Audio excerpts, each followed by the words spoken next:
we're here at work today, and it's a little slow, so what I'm going to be doing is installing my steering wheel. I'm very excited about this. Now, I know my beard isn't, tamed, looking a little tired, but we're at work today, and it's a little slow, so I just thought I'd pull the car in and do something cool.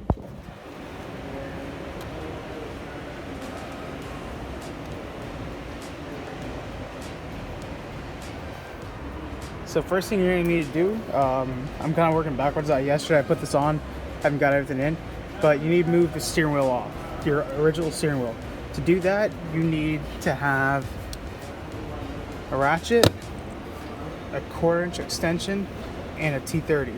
Now that T30 goes on both sides of the holes, on the left side and the right side, and you pull them out. And there are two of these, one and two right here. Pull those out, then the airbag comes out. You might be asking, how does the airbag come out? Well, put that over there.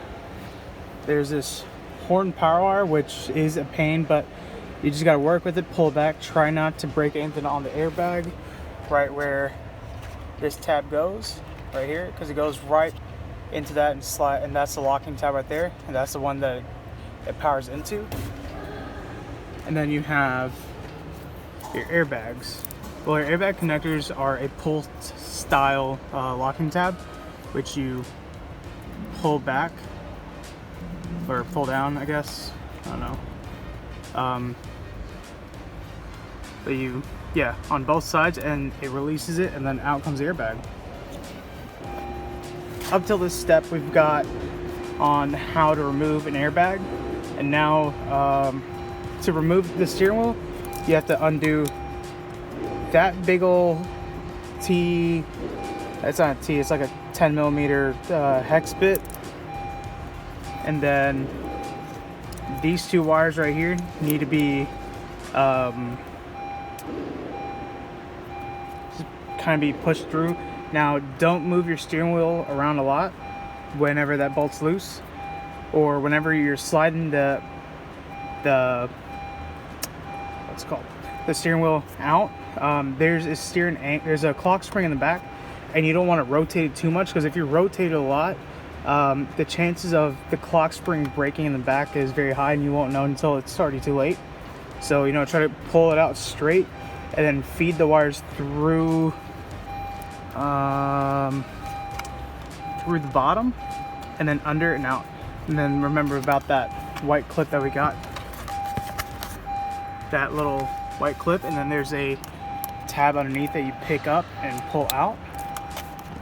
Make sure I just clip that in, and that's how you pull it out. And then all you gotta do is transfer over all your bezels and all that, there's a clip, there's a ground screw right over here.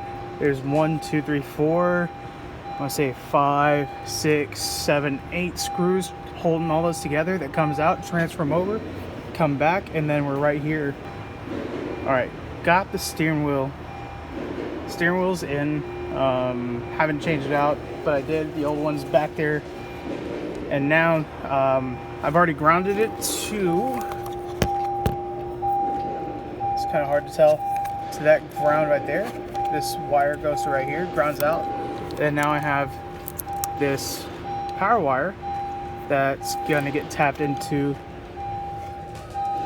this gray one right here to power on the LEDs whenever the lights are on. Now that's for your steering wheel lights. So I was really interrupted. Got my multimeter down there. The red wire is to the gray wire, which is to the interior lights, and the green lead with the black lead is to ground back there.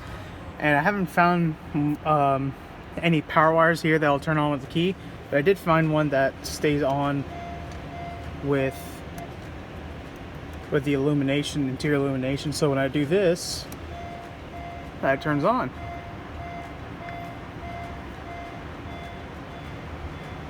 she's all, oh come on, focus, soldered up right there. I'm gonna tape it up and put the airbag, come on, put the airbag and all this back together, and we're gonna be good to go.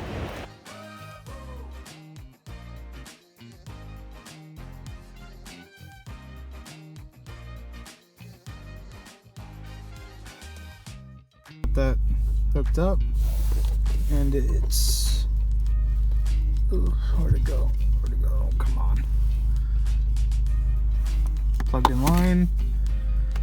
So what you do is you press this button and this button both at the same time. I put my camera away, but got it connected, and so whenever I turn this on,